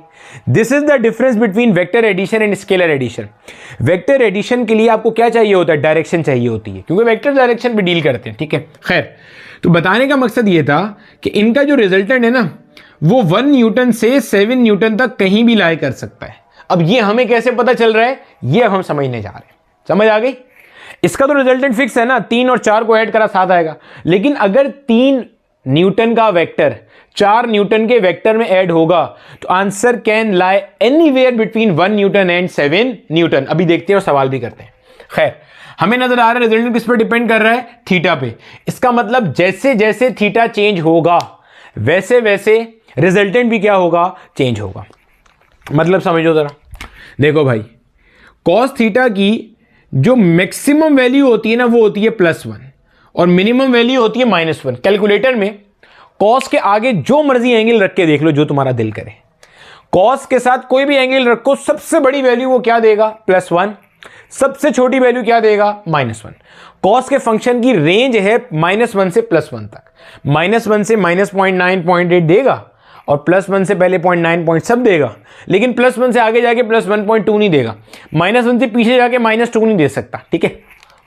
इसका मतलब मैं कहूंगा ये इसकी मैक्सिमम वैल्यू है और ये इसकी मिनिमम वैल्यू है। ये कम से कम है और ये क्या है, ज्यादा से ज्यादा। और 90 डिग्री पे 0 भी होता है, ये भी हमें पता है। अब आपको नजर आ रहा है कि रिजल्टेंट किस पे डिपेंड कर रहा है, कॉस ऑफ थीटा पे। तो मैं ये कह सकता हूं जब कॉस थीटा की वैल्यू मैक्सिमम है तो अल्टीमेटली जो मेरा रिजल्टेंट है वो भी कैसा होगा, मैक्सिमम होगा। हाँ या ना भाई, जब कॉस थीटा मैक्सिमम है तो रिजल्टेंट भी कैसा होगा, मैक्सिमम होगा। क्योंकि रिजल्टेंट डिपेंड किस पे कर रहा है, रिजल्टेंट कॉस थीटा पे डिपेंड कर रहा है। जब कॉस थीटा मैक्सिमम है तो रिजल्टेंट भी कैसा होगा, मैक्सिमम। और कॉस थीटा की मैक्सिमम वैल्यू क्या है, कॉस थीटा की मैक्सिमम वैल्यू है +1, सही है। और कॉस थीटा की मैक्सिमम वैल्यू +1 कब होती है, कॉस इनवर्स 1 करके देख लेते हैं, वो होती है 0 डिग्री पे। यानी कि जब भी कभी थीटा 0 डिग्री होगा रिजल्टेंट विल बी मैक्सिमम। क्यों भाई, देखो मैं क्यों कह रहा हूं थीटा 0 डिग्री पे रिजल्टेंट मैक्सिमम होगा। गौर से समझना बात को और चीजों को विजुअलाइज करना। थीटा 0 डिग्री का मतलब क्या है, दोनों वेक्टर्स पैरेलल हैं, पैरेलल हैं। थीटा 0 डिग्री का मतलब दोनों वेक्टर्स क्या हैं, पैरेलल हैं, ठीक है। जब थीटा 0 डिग्री होगा तो कॉस 0 डिग्री क्या होता है, +1। जब +1 होगा इसका मतलब क्या है, इसका मतलब यह है कि कॉस थीटा अपनी मैक्सिमम वैल्यू दे रहा है तो रिजल्टेंट की वैल्यू भी कैसी हो जाएगी, उस टाइम मैक्सिमम हो जाएगी। अब जरा निकाल के देखते हैं। अगर मुझे रिजल्टेंट की मैक्सिमम वैल्यू निकालनी है, ठीक है, यानी कि मैं इसको ऐसे लिखूंगा, वेक्टर ए को वेक्टर बी में ऐड करा और मुझे इसका मैक्सिमम वैल्यू चाहिए, तो this will B a² + b² + 2ab cos of. और ऐसा हमारे पास कब होगा, जब हमारे पास कॉस के आगे एंगल कितना होगा, 0 डिग्री, कॉस ऑफ 0 डिग्री। और कॉस 0 डिग्री कितना होता है, 1 के बराबर होता है। जब सॉल्व करोगे तो ये बनता है a² + b² + 2ab, ये चीज बन जाएगी। अब इसको अगर मैं थोड़ा सा रीअरेंज करूं तो देखो एक फॉर्मूला बन रहा है, A square plus 2ab plus B square. Formula बनता नजर आ रहा है, ए प्लस बी का होल स्क्वायर बन रहा है ये। ए प्लस बी का होल स्क्वायर क्या होता है, A square plus 2ab plus B square, यानी कि ये बन जाएगा ए प्लस बी का होल स्क्वायर। स्क्वायर से रूट क्या हो गया, कैंसिल, यानी कि क्या आंसर आया, ए प्लस बी। अब मसला समझना यहां पे, मतलब ये है कि अगर आपके पास if vector A is parallel to vector B, अगर ए वेक्टर बी वेक्टर के पैरेलल है, मतलब कि दोनों के दरमियान में थीटा क्या है, 0 डिग्री, तो जो इनके रिजल्टेंट का मैग्नीट्यूड होगा, यानी कि वेक्टर ए को वेक्टर बी में ऐड करके जो मैग्नीट्यूड आएगा वो सिंपल कैसे आएगा, दोनों की मैग्नीट्यूड्स को ऐड करके। समझ आ रही है, दोनों के रिजल्टेंट का जो मैग्नीट्यूड आएगा ऐड करके वो सिंपल कैसे आएगा, अगर आपने दोनों की मैग्नीट्यूड को ऐड कर दिया। यानी कि ये मैक्सिमम है, मतलब ये मैक्सिमम पॉसिबिलिटी है जो होगी। समझ रहे हो, मतलब सपोज करो मेरे पास एक वेक्टर है 1 न्यूटन का और एक वेक्टर है 4 न्यूटन का, ये मैक्सिमम कितना रिजल्टेंट दे सकते हैं, 5 न्यूटन। कैसे आया, इन दोनों को जमा करके। अब मिनिमम कितना दे सकते हैं वो भी देख लें जरा, चलो मिनिमम कितना दे सकते हैं वो भी देख लेते हैं, समझो जरा। बहुत सारे अभी एग्जांपल कराऊंगा, सब चीजें क्लियर करके भेजेंगे इंशाल्लाह। अच्छा, अगर मुझे मिनिमम चाहिए, वही चीज है यहां आप नोट करो, आपको नजर आ रहा है आर कॉस थीटा पे डिपेंड कर रहा है। इसका मतलब मैं ये कहूंगा व्हेन कॉस थीटा इज -1, यानी कि जब कॉस थीटा की वैल्यू मिनिमम है उस वक्त जो मेरा रिजल्टेंट है वो भी कैसा होगा, मिनिमम। हाँ या ना भाई, जब कॉस थीटा मिनिमम है तो रिजल्टेंट भी कैसा होगा, मिनिमम। क्यों, क्योंकि रिजल्टेंट कॉस थीटा पे डिपेंड कर रहा है। कॉस थीटा आपका -1 होता है, theta will be equal to cos inverse of -1, ये आपका -1 होता है 180 डिग्री पे। यानी कि अगर आपको रिजल्टेंट मिनिमम चाहिए तो दोनों वेक्टर्स के दरमियान का एंगल कितना होना चाहिए, 180 डिग्री, यानी कि दोनों वेक्टर्स एंटी पैरेलल होने चाहिए। मतलब एक वेक्टर ऐसा है, दूसरा वेक्टर ऐसा है, दोनों के दरमियान का एंगल देखो, सर ये तो 0 डिग्री है, नहीं है 0 डिग्री नहीं है, क्योंकि एक वेक्टर का हेड आ रहा है और एक का टेल आ रहा है। सर अब क्या करें, इसका फ्री वेक्टर बनाओ और इसको यहां लाके लगा दो कि दोनों की टेल आपस में मिल जाए। टेल्स के दरमियान का एंगल कितना बन रहा है, 180 डिग्री, और हमें यही चाहिए होता है। तो ये बन गया जनाब √a square plus B square plus 2ab cos of 180 degree. Cos 180 कितना होता है, -1, a square plus B square minus का 2ab कॉस थीटा बन जाएगा। ये कैसे हुआ सर, कॉस 180 कितना होता है, -1, उस माइनस को यहां लाके मल्टीप्लाई कर दिया तो -2ab हो गया। ये आपने क्या निकाला है, ये आपने निकाला कि a प्लस बी का जो मिनिमम वैल्यू आएगी वो इस तरह से आएगी, ऐसे ही आ रही है। अब देखो अगर मैं इसको रीअरेंज करके लिखता हूं, ये हो जाएगा a स्क्वायर माइनस का 2ab plus B square, bracket में फिर से फॉर्मूला बन रहा है a माइनस बी का होल स्क्वायर बन रहा है इस बार, ऐसे ही है, a माइनस बी का होल स्क्वायर, ऊपर रूट आ गया, स्क्वायर से रूट क्या हो गया, कैंसिल, क्या आंसर आया, a माइनस बी। अब पहले इसको जरा एक नजर देख लो और अच्छे से देखो ये भी हमने किया क्या है, फिर मैं बताता हूं कि इसका फायदा क्या है। देखो बेटे, हमने ये बात करी बिल्कुल सिंपल, बिल्कुल सिंपल, बिल्कुल सिंपल। अगर मैं बताऊं, हमने देखा कि रिजल्टेंट किस पे डिपेंड कर रहा है, कॉस थीटा पे। हमने कहा कि जब कॉस थीटा मैक्सिमम होगा तो रिजल्टेंट मैक्सिमम होगा, स्ट्रेट फॉरवर्ड।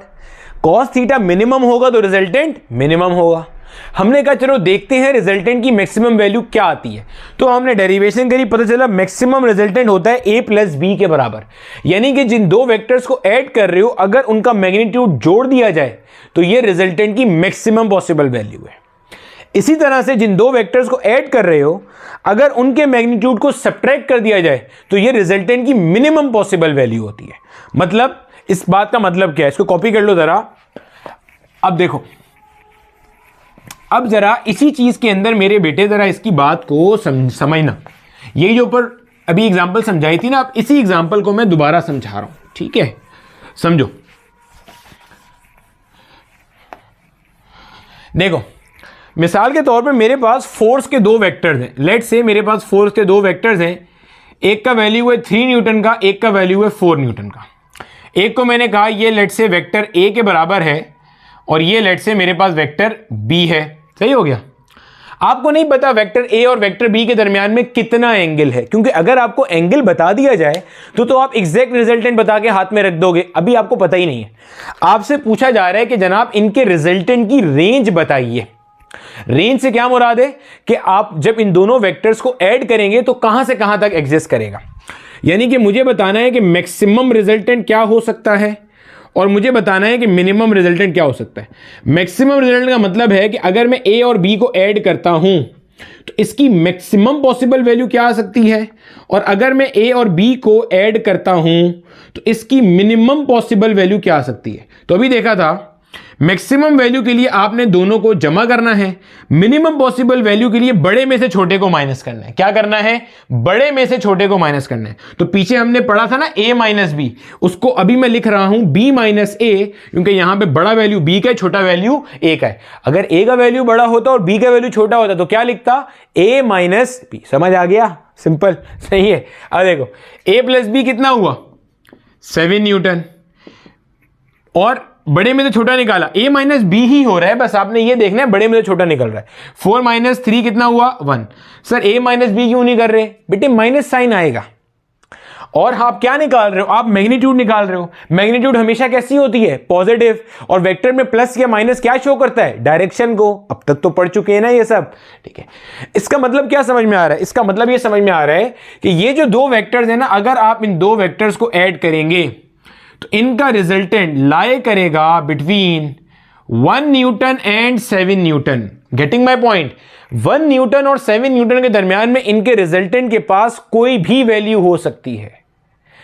1 न्यूटन 7 न्यूटन कहां होगी, ये मैक्सिमम पॉसिबल वैल्यू है, ये होगी when theta is 0 degree. Theta 0 degree का मतलब क्या है, जब दोनों वेक्टर्स आपस में क्या है, पैरेलल। 1 न्यूटन होगी, ये क्या है, मिनिमम वैल्यू, और मिनिमम कब होगी, जब थीटा कितना होगा, 180 डिग्री। 180 डिग्री का मतलब दोनों वेक्टर्स आपस में कैसे हैं, आपस में है एंटी पैरेलल। क्लियर है, मिनिमम रिजल्टेंट होगा। अभी आपको विजुअलाइज कराते हैं, पहले देखते चलो। पहले ये चीज खत्म कर लो कि इनके पास 1 न्यूटन और 7 न्यूटन के दरमियान में कोई भी हो सकती है। पहले तो ये समझो कि ऐसा हो क्यों रहा है। ऐसा इसलिए हो रहा है कि आपके पास जो रिजल्टेंट का फॉर्मूला है, this is under root A square plus B square plus 2ab cos of theta. Resultant किस पे डिपेंड कर रहा है, थीटा पे। थीटा चेंज करोगे, कॉस थीटा चेंज होगा। कॉस थीटा चेंज होगा तो रिजल्टेंट भी क्या होगा, चेंज होगा। कॉस, इसका मतलब क्या है, आपके पास 0 डिग्री से 180 डिग्री तक जितने एंगल एग्जिस्ट कर रहे हैं उतने रिजल्टेंट आ जाएंगे आपके पास। समझ आ रही है, 0 डिग्री पुट करोगे तो 7 न्यूटन आंसर आएगा, 180 डिग्री पुट करोगे तो 1 न्यूटन आंसर आएगा। अगर आप यहां पे 30 डिग्री पुट करोगे यहां पे तो आंसर चेंज हो जाएगा। करके देखो, 60 डिग्री पुट करोगे चेंज, 45 डिग्री पुट करोगे चेंज। अब अगर मैं आपसे सवाल पूछता हूं कि मुझे यह बताइए कि क्या इसका रिजल्टेंट 5 न्यूटन पॉसिबल है, आप बोलोगे सर 5 न्यूटन रिजल्टेंट बिल्कुल पॉसिबल है। क्यों, क्योंकि मैंने कहा इसका रिजल्टेंट 1 और 7 न्यूटन के दरमियान में सारे हो सकते हैं। 5 पॉसिबल है, 5 भी पॉसिबल है। दिखाते हैं आपको अभी करके, देखो जरा। अगर मैं r की जगह पे 5 रखता हूं, a की जगह पे क्या रखा, 3 स्क्वायर, b की जगह पे क्या रखा, 4 स्क्वायर प्लस 2, a की जगह पे आया 3, b की जगह पे क्या आया 4 कॉस ऑफ थीटा। गौर से देखना जरा, अगर मैं स्क्वायरिंग बोथ द साइड्स करूंगा यहां क्या हो जाएगा 25, 3 का स्क्वायर 9, 4 का स्क्वायर 16, 2 3 दा 6, 6 4 दा 24 कॉस ऑफ थीटा। 9 में 16 को ऐड किया क्या बना 25, ये 25 प्लस का इधर आके माइनस होगा 25, तो 25 माइनस 25 क्या हो गया, ये 0। 0 बराबर आ रहा है 24 कॉस थीटा के। 24 मल्टीप्लाई हो रहा है, वहां जाके क्या होगा डिवाइड, यानी कि 0 divided by 24 will be 0 cos theta. इसका मतलब theta will be equal to cos inverse of 0। जब कॉस इनवर्स 0 करोगे ना, थीटा कितना आएगा 90 डिग्री आएगा। मतलब अगर आप यहां पे 90 डिग्री पुट करो, अगर ए और बी आपस में परपेंडिकुलर हैं, अगर ए और बी के दरमियान का एंगल 90 डिग्री है तो रिजल्टेंट 5 न्यूटन आएगा। चेक करके देख लो, करके देखो चेक। आप इसी सवाल को सॉल्व कर लो। ए की जगह पे रखा आपने 3, बी की जगह पे रखा आपने 4, 2 multiply by 3 multiply by 4 cos of 90 degree. Solve करो, इसका आंसर कितना आएगा 5 आएगा। क्या बताया मैंने बताया कि अगर आपको दो वेक्टर्स दिए हुए हैं और उन दोनों वेक्टर्स का आपको रिजल्टेंट की रेंज निकालनी है। एग्जैक्ट रिजल्टेंट आप बता सकते हो जब आपको एग्जैक्ट थीटा पता हो। अगर थीटा नहीं पता तो आप बताओगे ना मैक्सिमम थीटा, मतलब 0 डिग्री से लेके 180 डिग्री तक कोई भी थीटा हो सकता है, यानी कि दो वेक्टर आपके ऐसे हो सकते हैं, मैक्सिमम कम से कम एंगल इतना हो सकता है और ज्यादा से ज्यादा एंगल इतना हो सकता है।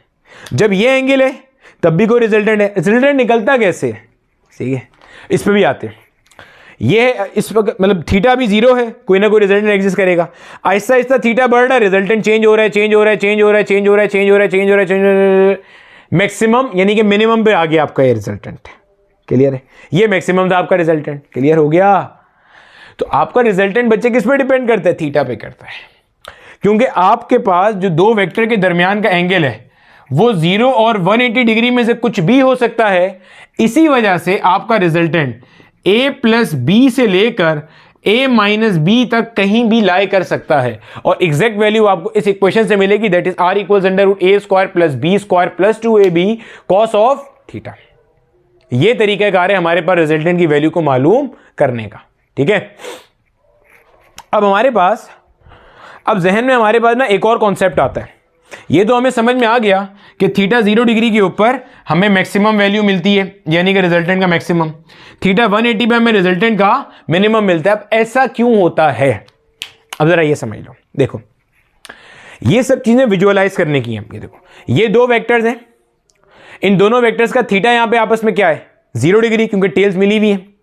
रिजल्टेंट कैसे आएगा, अगर इसको मैं मान लूं कि ये मेरा पहला वेक्टर है तो पहले वेक्टर के हेड पे दूसरे की टेल आ गई। अब गौर से देखो, ये मेरे पास पूरा रिजल्टेंट है। अब जैसे ही मेरे पास यहां पे थीटा थोड़ा बड़ा, दरमियान में थीटा बड़ा, जैसे गौर से देखना, पहले 0 डिग्री था, अब थीटा थोड़ा क्या हो गया, बढ़ गया। अब इसी वेक्टर का फ्री वेक्टर बना के यहां पे लाऊंगा। पहला वेक्टर का हेड, इसके हेड पे दूसरे वेक्टर की टेल आ रही है। अब देखो रिजल्टेंट सिर्फ इतना बचा है। पहले रिजल्टेंट ये पूरा था, अब ये हो गया रिजल्टेंट। जैसे जैसे दोनों वेक्टर्स के दरमियान का एंगल बढ़ रहा है, अब मान लो एंगल बढ़ के इतना हो गया। जब एंगल इतना हो गया बढ़ के, तो फिर इसको यहां लाया, अब रिजल्टेंट देखो सिर्फ इतना सा रह गया। समझ आ रही है, पहले ये पूरा आपका रिजल्टेंट था, फिर जब यहां हुआ, ये एंगल है दो वेक्टर्स के दरमियान में, मतलब ये इसलिए भाई पहले ये एंगल यही है, इसको स्लाइड करके यहां ले आया, तो ये बता रहा हूं कि ये एंगल है। ठीक है, ये रिजल्टेंट छोटा हो गया, और छोटा हो गया, और छोटा हो गया, और छोटा हो गया, बहुत छोटा रह गया। पॉइंट समझ आ रहा है। तो रिजल्टेंट को अगर आपने मिनिमम करना है तो एंगल बढ़ाना होता है। ये एक और आपका माजी में पूछा गया एमसीक्यू। अगर थीटा बढ़ाते जाओगे तो रिजल्टेंट का वैल्यू क्या होगा, कम होता जाएगा। मैथमेटिकली अब यहां से देख सकते हो, 0 डिग्री पे रिजल्टेंट मैक्सिमम होता है, 180 पे मिनिमम होता है।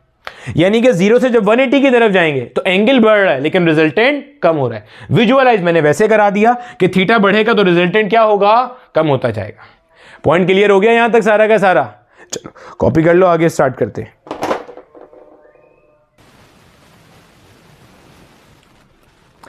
अब देखो बेटे, हमारे पास जो अभी हमने टॉपिक पढ़ा ना, कॉन्सेप्ट पढ़ा कि आप जब कभी भी दो वेक्टर्स को ऐड करते हो तो उनका जो रिजल्टेंट है वो थीटा डिपेंडेंट होता है, और वो रिजल्टेंट a प्लस बी से a माइनस बी तक कहीं भी आ सकता है। ठीक हो गया। तो हमने देखा क्योंकि थीटा 0 से 180 तक कहीं भी जा सकता है, तो आपके रिजल्टेंट का मैक्सिमा a प्लस बी पे होगा और मिनिमा कहां पे होगा, a माइनस बी पर होगा। ठीक है, अब which of the following pair of forces will never give a resultant of 2 Newton. अब ये पास्ट पेपर में आया हुआ एक बढ़िया बेहतरीन किस्म का क्वेश्चन है जो इन्हीं सारे कॉन्सेप्ट्स को ओवरऑल बताएगा जो हमने अभी पढ़े। इनमें से कौन सा फोर्सेस का पेयर 2 न्यूटन नहीं दे सकता, विल नेवर गिव 2 न्यूटन। कौन 2 न्यूटन नहीं देगा। चलो अगर मैं ऑप्शन ए की बात करूं, ऑप्शन ए में लिखा है 1 न्यूटन 2 न्यूटन। जब आप 1 न्यूटन और 2 न्यूटन का मैक्सिमा और मिनिमा निकालोगे, मैक्सिमा कैसे आएगा, दोनों को ऐड करके 2 + 1 3। मिनिमा कैसे आएगा, बड़े में से छोटे को माइनस करके 2 - 1 1। यानी कि ये 1 और 3 के दरमियान में हर वैल्यू दे सकता है। ये 1.1 भी देगा, ये 1.2 भी देगा, 1.3 भी देगा, 1.4 भी देगा, 1.5 भी देगा, और ऑब्वियसली 1 और 3 के दरमियान में 2 आता है तो ये 2 दे सकता है। ओके, ऑप्शन बी देखना जरा, 1 Newton 4 Newton. 1 Newton 4 Newton, minima कैसे निकालेंगे, बड़े में से छोटा माइनस कर दो, 4 - 1 3, मैक्सिमा कैसे आएगा, दोनों को ऐड कर दो, 4 + 1 5, यानी कि ये आपके पास 3 न्यूटन और 5 न्यूटन के दरमियान में कोई भी वैल्यू दे सकता है। क्या 3 न्यूटन और 5 न्यूटन के दरमियान में 2 कहीं आ सकता है, नहीं आ सकता। इसका मतलब this can never give a value of 2 Newton, ये कभी 2 न्यूटन नहीं देगा। चलो बाकी भी चेक कर लेते हैं। ऑप्शन सी देखो जरा, मैक्सिमा कैसे आएगा, 3 + 1 4, मिनिमा कैसे आएगा, 3 - 1 2, यानी कि ये 2 और 4 के दरमियान में सब वैल्यू दे सकता है। और 2 और 4 के अंदर 2 आ रही है ना भाई, 2 से ही तो स्टार्ट हो रहा है, मतलब 2 इसका मिनिमम वैल्यू है और 4 इसका मैक्सिमम वैल्यू है, बिल्कुल दे सकता है। ऑप्शन डी देखो जरा, 1 and 1 न्यूटन, 1 - 1 कितना होता है 0, और 1 + 1 क्या होता है 2, यानी कि ये भी 2 न्यूटन दे सकता है, ये भी दे सकता है, ये भी दे सकता है। वाहिद ऑप्शन जो 2 न्यूटन कभी नहीं देगा वो कौन सा वाला है, वो है आपका option B, it can never give a value of 2 newton. तो इस तरह के सवाल आपके माजी में पूछे गए। अब ये डायरेक्ट कॉन्सेप्ट देख रहे हो, बताने का मकसद ये है कि आप देखो हमने लेक्चर को स्टार्ट किया था बिल्कुल बेस लेवल से ना। अब ये सवाल हमारे पास MD कैट ई कैट के अंदर पूछा गया क्वेश्चन है। एक और क्वेश्चन देखते हैं।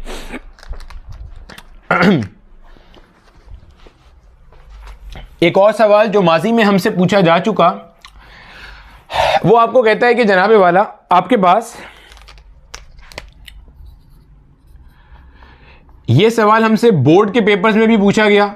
आपके पास एक वेक्टर है 5 न्यूटन, अच्छा न्यूटन लाजमी नहीं है वो फोर्स का ही वेक्टर देगा, वेक्टर वो कोई सा भी दे सकता है, मैं वैसे ही हमेशा न्यूटन लगा देता हूं यहां पे, ठीक है। एक कहता है वो 12 न्यूटन का वेक्टर है और आपको कहता है दोनों के दरमियान का जो एंगल है वो मिसाल के तौर पे कितना है 60 डिग्री है। Now calculate the value of resultant. एक तरीका इसी सवाल को पूछने का ये है कि there are 2 vectors, one having a magnitude of 5, second having a magnitude of 12, दूसरा और आगे कहता है and the angle between the 2 vector is 60 degree. कई दफा वो ये सवाल ऐसे भी कहता है कि 2 वेक्टर हैं, एक का मैग्नीट्यूड 5 है, दूसरे का मैग्नीट्यूड 12 है। Taking the first vector on x axis, और दूसरा वेक्टर एक्स एक्सिस से एंगल बना रहा है 60 डिग्री। सवाल समझे, कहते हैं सेकंड वेक्टर यानी कि वेक्टर बी एक्स एक्सिस से एंगल बना रहा है 60 डिग्री, और आपने पहले वेक्टर को एक्स एक्सिस पे लेना है। तो वो यही बात को घुमा फिरा के कह रहा है भाई, अगर आप पहले वेक्टर को एक्स एक्सिस पे मान लो और दूसरा वेक्टर एक्स एक्सिस से 60 डिग्री एंगल बना रहा है, तो मतलब तो वही हो गया ना कि दोनों के दरमियान का एंगल कितना हो गया 60 डिग्री हो गया। तो वही बात तो लिखी हुई है, ठीक है। अच्छा अब देखो भाई इसको कैसे करना है, सिंपल है, आपके पास फॉर्मूला ये रहा, R = √a² + b² + 2ab cos of theta. Values put करेंगे, a की जगह 5 का स्क्वायर क्या होता है 25, b की जगह 12 का स्क्वायर कितना होता है 144, 2ab और cos ऑफ 60 डिग्री आ गया ये, ठीक है, रूट आ गया। 25 में 144 को ऐड कर लिया, ये 169 हो गया। cos 60 डिग्री 12 5 से क्या होता है यहाँ पे 60 हो जाता है, cos 60 डिग्री होता है आपके पास 1/2, 2 से 2 क्या हो गया कैंसिल हो गया। 169 में जब आप 60 को ऐड करोगे तो मेरे लिहाज से इसका आंसर आएगा 229 if I am not wrong. ऐसा ही है, बिल्कुल ऐसा ही है, 229 आएगा। अब इसका आपने स्क्वायर रूट निकालना है, ठीक है। इसका स्क्वायर रूट जो है वो 15 पॉइंट समथिंग आ रहा होगा। वैसे आप स्क्वायर रूट निकाल सकते हो, क्विक मैथ्स के टैब के अंदर स्क्वायर रूट निकालने की ट्रिक मौजूद है विदाउट यूजिंग कैलकुलेटर, ठीक है। तो ये आ गया हमारे पास आंसर, ऐसे कर सकते हो आप सिंपल सा। अब इसी के अंदर बच्चे एक बार वो सवाल ऐसे भी पूछ सकता है आपसे। अब जरा सवाल को समझना गौर से। अभी आपको जो थीटा दिया हुआ था ना, वो दोनों वेक्टर्स के दरमियान का एंगल दिया हुआ था। ऐसा भी हो सकता है कि वो आपको कहे वेक्टर ए का एंगल आपके पास एक्स एक्सिस से है let's say 15 degree, vector B का एंगल, अब दोनों का एंगल उसने आपको इंडिविजुअली एक्स एक्सिस से दे दिया। वेक्टर बी का एंगल आपके पास कितना है 75 डिग्री। सवाल क्या है, there are 2 vectors, vector A and vector B. Vector A का मैग्नीट्यूड 5 न्यूटन है और वेक्टर ए का एक्स एक्सिस से एंगल आपको दिया हुआ है 15 डिग्री। वेक्टर बी का मैग्नीट्यूड 12 है और वेक्टर बी का एक्स एक्सिस से एंगल आपको दिया हुआ है कितना 75 डिग्री। अब क्या करना है, करेंगे वही चीज जो अभी हम पढ़ के आए हैं। R will be equal to √a² + b² + 2ab cos of theta. अब मसला ये आता है कि भाई यहां पे हम थीटा कौन सा वाला रखें, यहां हम थीटा ए का रखें या बी का। तो अपनी बेसिक्स के साथ आपने रहना है। बेसिक क्या कहती है? बेसिक कहती है कि यहां पे आप थीटा रखोगे ए और बी के दरमियान वाला। जरा यहां गौर से देखो, ए और बी के दरमियान वाला थीटा कौन सा होगा। अगर मैं यहां पे ए वेक्टर को ड्रॉ करूं, ए वेक्टर ये रहा, ये कितना है 15 डिग्री। ये बी वेक्टर है, बी वेक्टर कितना है 75 डिग्री। मुझे क्या चाहिए, जो मैं रेड से बना रहा हूं और से देखो, मुझे ये चाहिए, ये मुझे थीटा चाहिए। ये कैसे आएगा? अगर मैं बड़े एंगल में से ये छोटा एंगल निकाल दूं तो क्या मुझे म्यूचुअल एंगल मिल जाएगा, हाँ या ना? भाई अगर मैं इस बड़े एंगल में से ये छोटा एंगल निकाल दूं तो मुझे ये थीटा मिल जाएगा, बिल्कुल मिल जाएगा। बस यहां पे आप क्या रखोगे, ए की जगह पे वही 5 स्क्वायर, बी की जगह पे वही 12 square, 2ab cos of 75 degree minus का 15 डिग्री। डायरेक्टली करके भी रख सकते हो, यहां 75 में से 15 निकालोगे 60 आ जाएगा, या ऐसे भी लिख सकते हो। सिंप्लीफाई करोगे या 60 बच जाएगा, वही सेम आंसर आएगा जो इससे पहले हमने निकाला था। तो ये एक और क्वेश्चन था हमारे पास, ये पास पेपर में पूछे गए क्वेश्चन है। अब एक और सवाल, ये अच्छा, ये दो सवाल जो अभी मैंने बताए, ये दो सवाल हमारे बोर्ड के पेपर में आए थे। अब एंट्री के अंदर पूछा गया इसी टॉपिक का एक और क्वेश्चन, देखो जरा। आपको कहता है एक वेक्टर है 5 न्यूटन का और एक वेक्टर है 12 न्यूटन का। आपने बताना है इसके रिजल्टेंट की रेंज, और ऑप्शन में आपको रेंजेस लिख के दी हुई हैं कि ये रिजल्टेंट जो प्रोड्यूस होगा वो कहां से कहां तक का हो सकता है, वो आपने बताना है। सिंपल, अभी हमने देखा रिजल्टेंट की रेंज कैसे निकालते हो, एक बार दोनों को ऐड कर देंगे और एक बार दोनों को माइनस कर देंगे। माइनस करते हुए याद रखना बड़े में से छोटा निकालेंगे, क्योंकि मैग्नीट्यूड में माइनस साइन नहीं आ सकता। And right now we are talking about magnitude only. ठीक है, क्लियर हो गया? सेट है, नजर आ रहा है ना? बस सेट है।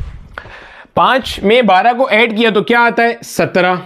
12 में से 5 को निकाल दिया तो क्या आता है 7 आता है। ठीक है, 7 आता है, 7 आता है। इसका मतलब ये दोनों जो हैं ये आपको 7 न्यूटन से लेकर 17 न्यूटन तक कोई भी वैल्यू दे सकते हैं। क्लियर है? अगर आपसे पूछा जाए कि 17 न्यूटन कब देंगे तो याद रखना जब थीटा क्या होगा 0 डिग्री, क्योंकि 17 न्यूटन मैक्सिमम रिजल्टेंट है जो इसका हो सकता है।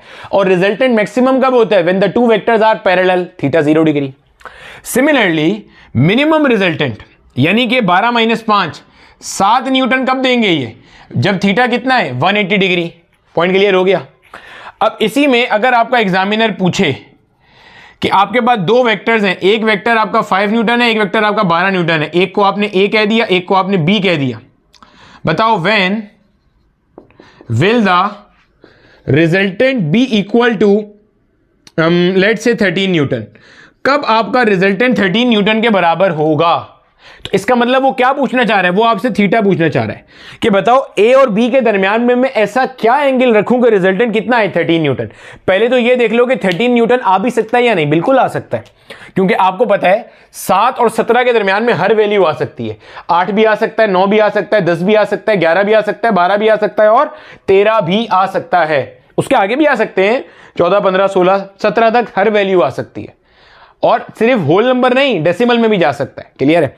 अब आपको यह मालूम करना है, सिंपल क्या करेंगे, ये फॉर्मूला यूज करोगे, R will be equal to √a square plus B square plus 2ab cos of theta. R की जगह पे क्या रखोगे 13, ए की जगह पे 12, बी की जगह पे 5, फिर स्क्वायरिंग बोथ द साइड्स करेंगे, 13 का स्क्वायर आएगा 169। ये चीज यहां प्लस हुई, इधर आके माइनस करेंगे। चलो मैं करके ही दिखा देता हूं। 13 रखा, वहां पे ए की जगह पे 12 ऊपर स्क्वायर फॉर्मूले का, बी की जगह पे 5 ऊपर स्क्वायर फॉर्मूले का 2ab और cos थीटा। 13 का स्क्वायर, क्योंकि स्क्वायरिंग बोथ द साइड्स करी तो यहां 169 आएगा। 12 का स्क्वायर क्या होता है 144, 5 का स्क्वायर 25 और 2 12 या 12 5 60 को 2 से मल्टीप्लाई किया तो 120 और क्या हो गया cos थीटा हो गया। 144 में 25 को ऐड करा तो 169। अब कोई अल्लाह का बंदा या अल्लाह की बंदी इसको 120 में ऐड ना कर दे, भाई ये वही बात हो जाएगी अगर कहीं पे लिखा हुआ है 2y + 3 तो खुदा ना खास्ता इसको मैं 5y तो नहीं लिख सकता। मतलब अगर कोई ऐसे लिख रहा है ना तो वो देख ले एक बार, ठीक है बच्चे, ऐसे नहीं कर सकते, ये वेरिएबल है, ये 3 में कैसे ऐड हो सकता है, कभी भी ऐड नहीं होगा, ठीक है, कभी भी ऐड नहीं हो सकता, ये तो बिल्कुल गलत है। तो बहरहाल ये 169 इसमें ऐड नहीं होगा, ठीक है, ये 169 बन रहा है, इधर लाके माइनस करेंगे तो 169 माइनस 169 क्या हो गया 0, 120 कॉस ऑफ थीटा, इसको वहां बेच के डिवाइड करेंगे, 0 divide by anything, answer is again 0। Cos inverse करेंगे तो थीटा कितना आ रहा है 90 डिग्री, यानी कि if these two vectors are perpendicular to each other, are normal to each other, having an angle of 90 degree in between their tails, तो ultimately resultant कितना हो जाएगा इनका 13 न्यूटन के बराबर हो जाएगा। क्लियर हो गया? इस तरीके से हम ये काम कर सकते हैं। ये सब पास पेपर के आपके क्वेश्चंस हैं जो पूछे जा चुके हैंगे। मैं उम्मीद करूंगा यहां तक के तमाम कॉन्सेप्ट्स बहुत अच्छी तरीके से क्लियर हो गए होंगे। और भी क्वेश्चन मौजूद हैं अभी करने कराने के लिए, उनको, और मैग्नीट्यूड ऑफ वेक्टर डिफरेंस से क्या मुराद होती है, इसको इंशाल्लाह हम अगले लेक्चर में कवर करने की कोशिश करेंगे, क्योंकि वीडियो की लेंथ काफ़ी ज़्यादा हो गई है। मैग्नीट्यूड ऑफ वेक्टर डिफरेंस क्या होता है, जैसे अभी आपने देखा ना a प्लस बी का मैग्नीट्यूड ये होता है, तो इसी तरह a माइनस बी का मैग्नीट्यूड भी हो सकता है, उसका भी अपना फॉर्मूला है, उसके भी अपने कॉन्सेप्ट्स हैं। तो यहां तक मैं उम्मीद करता हूं आपको सारी चीज़ें अच्छे तरीके से समझ में आ गई होंगी। ठीक है भैया, अगले लेक्चर तक के लिए अल्लाह हाफिज़।